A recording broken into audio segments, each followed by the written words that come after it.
इस वीडियो और एडवोकेट सुबोध गुप्ता के चैनल का उद्देश्य समाज में कानून की जागृति पैदा करना है। यह वीडियो अगर शिक्षाप्रद लगे तो लाइक, सब्सक्राइब और शेयर करना मत भूलें। जय हिंद। दोस्तों, कई बार हम अपनी प्रॉपर्टी को बेचने की जो डील है, सौदा है, वो किसी बायर से जल्दबाजी में कर लेते हैं। और कई बार ऐसा भी होता है कि हमारे माता पिता जो बुजुर्ग हैं वो कहीं दूर हमसे रहते हैं, वो अपनी प्रॉपर्टी को बेचने की डीलिंग, अपनी प्रॉपर्टी को बेचने का सौदा किसी से तय कर लेते हैं। और आज के वीडियो में बात इस विषय पे करूँगा कि जब ये इस प्रकार की डीलिंग कई बार हम करते हैं तो कोई फॉर्मल एग्रीमेंट नहीं बनाया जाता, वर्बल बातें होती हैं दोनों पक्षों के बीच में, और फिर फाइनली बायर क्या करता है कि थोड़ा बहुत टोकन मनी 1 लाख रुपए, 2 लाख रुपए, 50,000 रुपए पे कर देता है सेलर को उसके अकाउंट में, या कैश दे देता है। और कैश रिसीट एक बना लेते हैं हाथ से कि भाई इस प्रॉपर्टी को बेचने के लिए इतने रुपए में टोटल सौदा तय हुआ है और इतने रुपए आज टोकन मनी के रूप में प्राप्त हुए, और सेल डीड या रजिस्ट्री इतनी तारीख तक होगी, और दोनों पक्ष उस पर साइन कर देते हैं। कई बार गवाह के साइन होते भी हैं, कई बार नहीं भी होते। मतलब या तो एग्रीमेंट ओरल होता है, और या फिर छोटी सी कोई टोकन मनी की रसीद होती है, या कई बार टोकन मनी की रसीद भी नहीं होती, सिर्फ कोई बैंक ट्रांजैक्शन होता है, या व्हाट्सएप पे ही बात हो जाती है। इस प्रकार की डीलिंग्स हो जाती हैं। तो अब अगर आप या आपके कोई माता पिता या खुद आप अगर बुजुर्ग हैं, सीनियर सिटीजन हैं, इस तरह की कोई ट्रांजैक्शन कर चुके हैं, और अब आपको लगता है कि भाई ये तो गलती हो गई हमसे, हमें ये प्रॉपर्टी नहीं बेचनी थी, हमें या तो खुद आवश्यकता थी, या हमारे साथ एक किस्म से धोखाधड़ी हो गई, हमें पता नहीं था, या हमारे साथ धोखाधड़ी सामने वाले नहीं भी की, हम इग्नोरेंट थे, हमें नहीं पता था कि प्रॉपर्टी की वैल्यू कहीं ज़्यादा है। अब हम चाहते हैं इस ट्रांजैक्शन से बाहर निकलना, हम अपनी प्रॉपर्टी उसको नहीं बेचना चाहते, जबकि हमने उससे कुछ टोकन मनी ले लिया है, कोई फॉर्मल एग्रीमेंट साइन नहीं हुआ है। मैं इसी अवस्था की बात कर रहा हूं जहां पे सिर्फ टोकन मनी लिया है, कोई डिटेल सेल एग्रीमेंट आपस में साइन नहीं हुआ है। तो इस स्थिति से बाहर निकलने के क्या उपाय हैं, निकल सकते हैं या नहीं निकल सकते, और इसके क्या कानूनी पहलू हैं। देखिए, इस ट्रांजैक्शन को मैं ब्रॉडली 3 कैटेगरी में डिवाइड करता हूं। जो आपने जो टोकन की रसीद है, वो जो साइन करके दे दी है बायर को कि भाई मैं आपको प्रॉपर्टी बेचूंगा, और कोई फॉर्मल एग्रीमेंट नहीं हुआ है, तो अब उसके पास जो बायर है उसके पास सिर्फ यही एक चीज है, या कोई व्हाट्सएप मैसेज है, और साथ में उसके पास आपको जो उसने टोकन मनी दिया है, मान लो 50,000 रुपए दिए हैं, तो उसके पास कोई या तो कैश रिसीट है, सेम उसी पे लिखा होगा, या बैंक में ट्रांजैक्शन होगी, या व्हाट्सएप पे लिखा हुआ, यानी कुछ ना कुछ प्रूफ बायर के पास है, छोटा मोटा ही सही, एग्रीमेंट साइन नहीं हुआ तो भी, विद विटनेस और विदाउट विटनेस।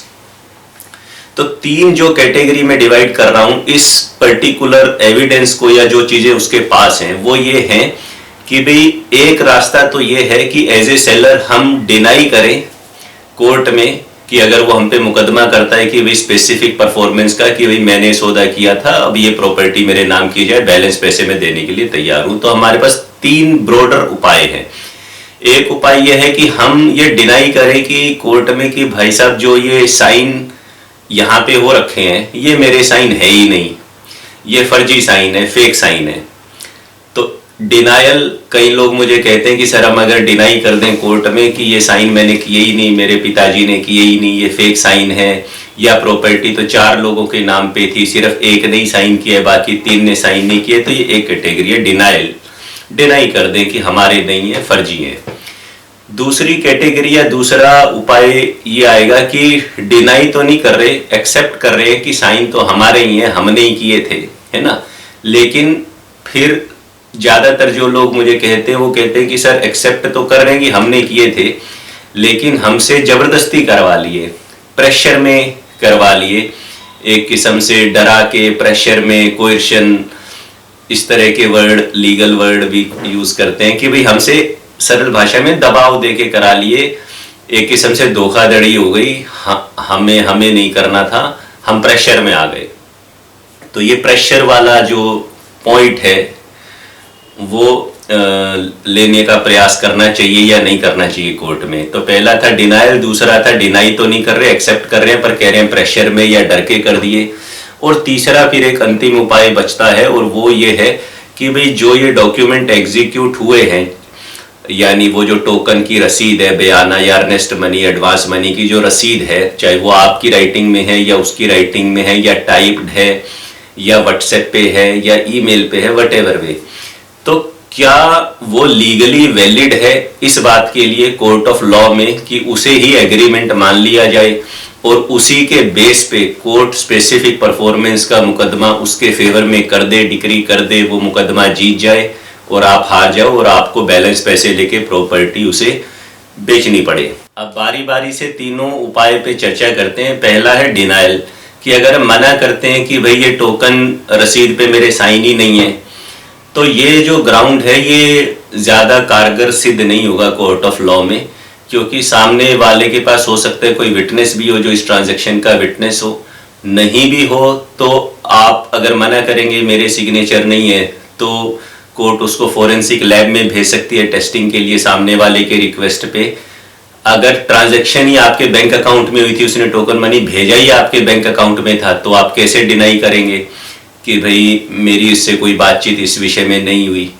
तो ये जो ग्राउंड है कि मैं मना ही कर दूं ये मेरे साइन नहीं है, ये कुछ विशेष हेल्पफुल है नहीं, ये ज़्यादा काम आएगा नहीं। अब दूसरा जो उपाय है कि भाई मैं ये तो एक्सेप्ट कर रहा हूँ एज ए सेलर कि ये साइन मेरे हैं, लेकिन मैं ये कह रहा हूँ कि मेरे से दबाव दे के करा लिए, प्रेशर में करवा लिए, मैंने डर के मारे कर दिए, जोर जबरदस्ती करा लिए, या मेरे से धोखाधड़ी करके करवा लिए, झूठ बोल के करवा लिए, कुछ भी आप कह सकते हो, फ्रॉड करके करवा लिए, एटसेट्रा एटसेट्रा। अब सवाल ये है कि भाई इस बात को अगर हम कहते हैं कोर्ट में कि ये सब ऐसा हो गया मेरे साथ, इसलिए ये रद्द मानी जाए ट्रांजैक्शन और मैं बाध्य नहीं हूँ कि अपनी प्रॉपर्टी इसे बेचूं, क्योंकि मेरे साथ ऐसा हुआ था, इन हालातों में मैंने ये साइन किए थे। मैं मना नहीं कर रहा कि मैंने साइन नहीं किए, मैं ये भी मान रहा हूँ कि मैंने टोकन मनी लिया था, परंतु हालात ये थे। तो इन हालातों को प्रूव करने की जिम्मेदारी कि ऐसा था, ये उसकी नहीं है, ये आपकी है। आप इसका जो बर्डन ऑफ प्रूफ है लीगली कोर्ट के अंदर, वो आपका होगा। तो आपको ये सिद्ध करना पड़ेगा कोर्ट में कि कैसे सामने वाले ने आपको डराया, कैसे आप प्रेशर में आए, कैसे आपके साथ धोखाधड़ी हुई। तो खाली ये लिख देने से कि मैं एक सीनियर सिटीजन हूँ, मेरी उम्र 75 साल है, मेरे साथ धोखाधड़ी हो गई, ऐसा नहीं होता। या तो आप बोलिए कि भाई मैं मेंटली विक्षिप्त हूँ, मेरे अंदर ये कैपेसिटी नहीं थी कि मैं ये कॉन्ट्रैक्ट कर सकूं, मैं तो इस अवस्था में ही नहीं था, मेंटली अनसाउंड माइंड का था, तब बात अलग है। लेकिन आप अगर इंडियन कॉन्ट्रैक्ट एक्ट जो कि किसी भी एग्रीमेंट को गवर्न करता है कि क्या वो लीगली एनफोर्सेबल एग्रीमेंट है या नहीं है, क्या हम उसे एक कानूनी रूप से बाध्य कॉन्ट्रैक्ट कह सकते हैं या नहीं कह सकते, तो इंडियन कॉन्ट्रैक्ट एक्ट के हिसाब से तो भाई साहब आप समझ लीजिए कि अगर कोई ओरल एग्रीमेंट भी आपने किया है तो भी वो वैलिड होता है। हाँ, इंडियन कॉन्ट्रैक्ट एक्ट में जो शर्तें दे रखी हैं कि किसी एग्रीमेंट को कानूनी रूप से बाध्य होने के लिए क्या मुख्य बातें होनी चाहिए, अगर वो मुख्य बातें इस रसीद में आ गई तो फिर वो कॉन्ट्रैक्ट हो गया। फिर वो मुख्य बातें यही होनी चाहिए कि भाई आप मेजर व्यक्ति होने चाहिए, 18 साल से ऊपर के होनी चाहिए, आप उस प्रॉपर्टी के मालिक थे, ठीक है, आपने उस पर साइन किए, उसमें टोटल सेल कंसिडरेशन लिखा है कितने में बेचोगे, तो मुख्य बातें उसमें लिखी हैं, आपकी इंटेंशन बेचने की रही है, उसकी इंटेंशन खरीदने की रही है, आपने टोकन मनी को एक्सेप्ट भी करा है, विटनेस हो या ना हो वो उससे कोई खास फर्क नहीं पड़ता। तो वो जो टोकन मनी की जो रसीद है, कच्ची पक्की जो भी आप बता रहे हो, वो अपने आप में एक सबूत तो है ही, एक एविडेंस तो है ही। It may be a limited piece of evidence, restricted piece of evidence, परंतु एविडेंस तो है ना कि आपकी इंटेंशन बेचने की थी, उसकी इंटेंशन खरीदने की थी। अब आपके सर पे बंदूक तो रख नहीं दी थी उसने कि बेचना ही पड़ेगा, यहाँ साइन करो। अगर ऐसा था तो आपने क्या उसके तुरंत बाद कोई पुलिस स्टेशन में जाके उस व्यक्ति के खिलाफ कोई FIR लॉन्च करी कि भाई ये बंदूक लेके आया था और मेरे सर पे रख दी? आपने क्या एक्शन लिया? वो जो टोकन मनी भी आपने ले लिया था, तो क्या वो आपने उसे रिटर्न किया? बैंक में आया था, या कि भैया आपने जबरदस्ती ले लिया, उस समय तो मजबूरी में साइन करने पड़ गए, या आपने कोई लीगल नोटिस भिजवाया उसको, या आपने उसको ईमेल डाली, या बाद में आपने उसे कोई व्हाट्सएप करा कि भैया आपने गलत हालातों में मेरे से साइन करवा लिए? तो सिर्फ ये कहना है कि मैं बुजुर्ग हूं, या मैं महिला हूं, या मैं अकेला था, या मेरे को डरा दिया इन्होंने, 4 लोग मिलके आ गए, या मेरे साथ धोखाधड़ी कर दी, तो ये कहने के लिए तो कुछ भी कह लो, हिंदी फिल्मों की तरह डायलॉग से, है ना, बोलने में क्या जा रहा है। लेकिन कोर्ट में सिद्ध आपको करना पड़ेगा, और इन बातों को सिद्ध करना भी आपके लिए कोर्ट में बहुत ही मुश्किल कार्य है। मतलब असंभव तो नहीं कहूंगा, लेकिन ये ग्राउंड लेना और कोर्ट को, जज को ये कन्विंस करना कि ऐसा सब कुछ हो गया था, इसलिए स्पेसिफिक परफॉर्मेंस ना किया जाए और मेरे को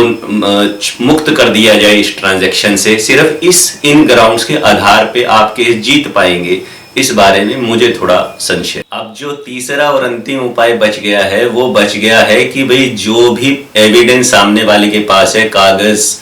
या सबूत उसके पास है, उसकी लीगल वैलिडिटी को कोर्ट में चैलेंज करना कि मान भी लूं कि ये मैंने साइन किया है, मान भी लूं कि मेरे ऊपर कोई दबाव वगैरह नहीं था, एक बार के लिए मान लूं। हालांकि इस ग्राउंड को भी हम एडिशनल ग्राउंड ले सकते हैं, भले ही प्रूव कर पाए ना कर पाए, वो तो सर्कमस्टांसेस दिखाने पड़ते हैं कोर्ट को कि क्या हालात थे और कोर्ट उससे कितना कन्विंस होती है, वो एक सेपरेट मैटर है। तो जो सबसे स्ट्रॉन्ग चीज बच गई है वो है इस टुकड़े को, इस कागज के टुकड़े को, जिसे वो टोकन रसीद या बयाना रसीद या कुछ भी एग्रीमेंट का नाम दे रहा है अपनी भाषा में,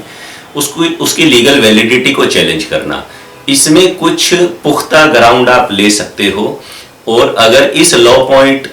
में आप स्ट्रोंग रहोगे तो आपके केस जीतने के चांसेस बहुत हाई रहेंगे। कुछ ग्राउंड क्या हो सकते हैं बताने का प्रयास करता हूं। सबसे पहली बात तो ये है कि जो किसी अचल संपत्ति, इमूवेबल प्रॉपर्टी को बेचने का जो एग्रीमेंट है, वो कानूनन रूप से, अगर मैं कानून की बात कर रहा हूं, क्योंकि हम तो लीगल ग्राउंड ही का टॉपिक डिस्कस कर रहे हैं, जो हम लीगल ग्राउंड कोर्ट में लेने का प्रयास कर सकते हैं। रजिस्ट्रेशन एक्ट की सेक्शन 17 के हिसाब से, 17 के हिसाब से, कोई भी एग्रीमेंट जो प्रॉपर्टी को खरीदने बेचने के संबंध में, ट्रांसफर के संबंध में बनाया जाएगा, वो कंपलसरी रूप से रजिस्टर्ड होना चाहिए। तो मेरा पहला ग्राउंड या आपका पहला ग्राउंड एज ए सेलर उस टोकन रिसीट से बचने का ये हो सकता है कि जनाब, पहली बात तो ये एग्रीमेंट ही नहीं है, it is a kind of receipt. इसको एग्रीमेंट नहीं कहा जा सकता, एग्रीमेंट एक विस्तृत शब्द है,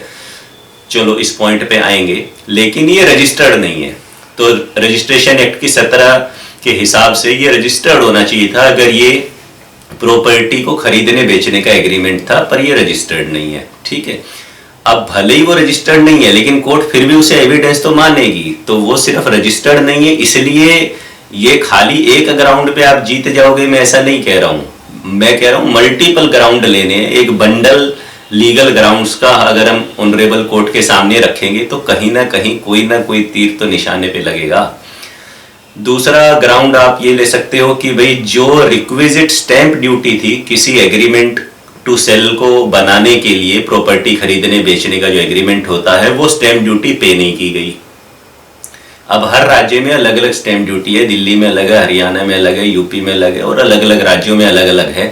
तो बिना सफिशिएंटली स्टैंप ड्यूटी पे किए ये कहना कि ये जो टोकन मनी की रसीद है, इसको एग्रीमेंट मान के कोर्ट से एनफोर्स कराया जा सके लॉफुली, तो ये लीगली वैलिड नहीं है। तो ये दूसरा पॉइंट आप ले सकते हो। तीसरा, यदि वो टोकन मनी उसने कैश के रूप में दिया था, तो आप कुछ इस तरह के ग्राउंड भी ले सकते हो कि जनाब इमूवेबल प्रॉपर्टी बेच रहा हूं, ये मेरे को जबरदस्ती ब्लैक मनी, अनअकाउंटेड मनी देने के लिए फोर्स कर रहा है, मैं इसको रिफ्यूज कर रहा हूं। तो हो सकता है जब आप ये ग्राउंड लो तो सामने वाले के पास जो आपकी प्रॉपर्टी की एक्चुअल वैल्यू है, उतना अकाउंट में उसके पैसा ही ना हो देने के लिए, और 1 करोड़ का अगर आप फ्लैट बेच रहे थे तो वो आपको कह ही रहा हो कि 70 लाख रुपए मैं चेक से दूंगा, 30 लाख में कैश दूंगा। तो जब आप ये स्टैंड लोगे कि मैं तो पूरा वाइट लेने के लिए तैयार हूं पर ये देने के लिए तैयार नहीं है, तो उससे सामने वाला वैसे ही भाग जाएगा। क्योंकि उसके पास उतने पैसे ही नहीं बचेंगे। तो ये कैश अनअकाउंटेड मनी है या ब्लैक मनी है या ये इलीगल है या इनकम टैक्स एक्ट के प्रोविजंस के खिलाफ है, तो इस तरह के ग्राउंड भी आप ले सकते हो कि ये अनलॉफुल है, इसका जो कंसिडरेशन का मेथड है पे करने का। नेक्स्ट लीगल ग्राउंड आप ये ले सकते हैं कि जिस रसीद के भरोसे ये आया है वो इंडियन कॉन्ट्रैक्ट एक्ट के हिसाब से एक वैलिड कॉन्ट्रैक्ट नहीं है, और जो इंडियन कॉन्ट्रैक्ट एक्ट में वैलिड कॉन्ट्रैक्ट के इंग्रेडिएंट्स बताए गए हैं कि भाई सेम इंटेंशन के साथ बना होना चाहिए, मीटिंग ऑफ द माइंड्स होना चाहिए आपस में, है ना, कोई इनकैपेसिटी नहीं होनी चाहिए उस समय, किसी की भी अनसाउंडनेस नहीं होनी चाहिए माइंड की, कोई मिस्टेक नहीं होनी चाहिए, कोई फ्रॉड नहीं होना चाहिए, कोई कोएर्शन प्रेशर नहीं होना चाहिए, कोई अनड्यू इन्फ्लुएंस नहीं होना चाहिए। तो इस तरह के ग्राउंड भी आप ले सकते हो जो कि सर्कमस्टेंशियल एविडेंस के ऊपर बेस हो सकते हैं कि क्या उस समय हालात थे। फॉर एग्जाम्पल, यदि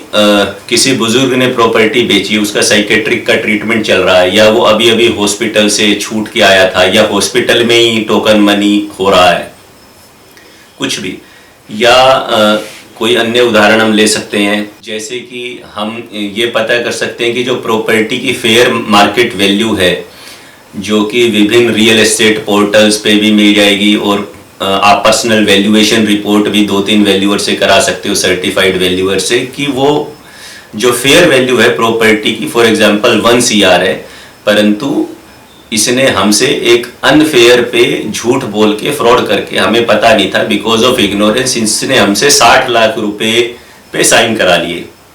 अब आज की तारीख में ऑनरेबल कोर्ट चाहे तो पता कर ले इसकी फेयर मार्केट वैल्यू क्या है, और ये 60 लाख रुपए में इसने हमसे ये साइन करा लिए, तो हम इस बारे में मीटिंग ऑफ द माइंड नहीं था, मिस रिप्रेजेंटेशन थी। हालांकि मैं बार बार कह रहा हूँ, इस तरह के जो आप ग्राउंड्स लोगे, इन्हें प्रूव करना और कोर्ट इन्हें माने, ये एक दुष्कर कार्य होता है, पर फिर भी आप ऐसा ग्राउंड एडिशनल ग्राउंड के तौर पे लिख तो सकते हो कि ये जो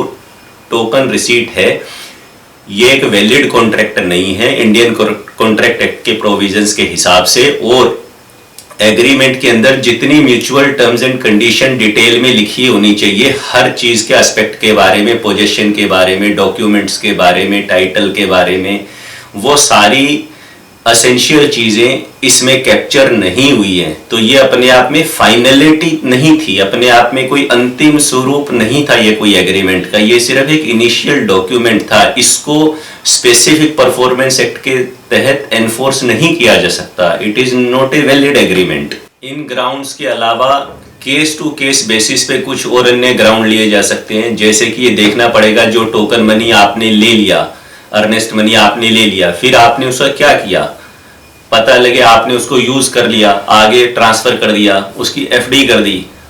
तो इसका मतलब आपने उस मनी को आगे यूज भी किया आपने, यानी साउंड माइंड से सोच समझ के वो लिया था, उस पैसे को आगे आपने प्रयोग में भी ला लिया। उस एग्रीमेंट के होने के बाद, एग्रीमेंट कहना गलत है, उस टोकन रिसीट के होने के बाद भी आपने कोई एक्शन नहीं लिया लीगली कि आप उसको रद्द करने का प्रयास करते, या कोई उसे नोटिस भेजते, या टर्मिनेट करते, या अपने कोई ग्राउंड रेज करते। और ऊपर से ये भी देखना पड़ेगा कि क्या आज भी आप उस टोकन मनी, अर्नेस्ट मनी को लेके अपने पास बैठे हुए हो, वो चाहे कैश के रूप में है चाहे अकाउंट के रूप में है, आपने उसको वापस लौटाने का, उसे वापस देने का प्रयास क्यों नहीं किया, क्या प्रयास किया आपने। ये भी देखना पड़ेगा कि जो बायर है उसने कोई ब्रीच या डिफॉल्ट तो नहीं किया, क्योंकि टोकन मनी तो ठीक है, लेकिन अगर उसने कहा था कि भाई अगले 30 दिन में इतने लाख रुपए और दे दूंगा,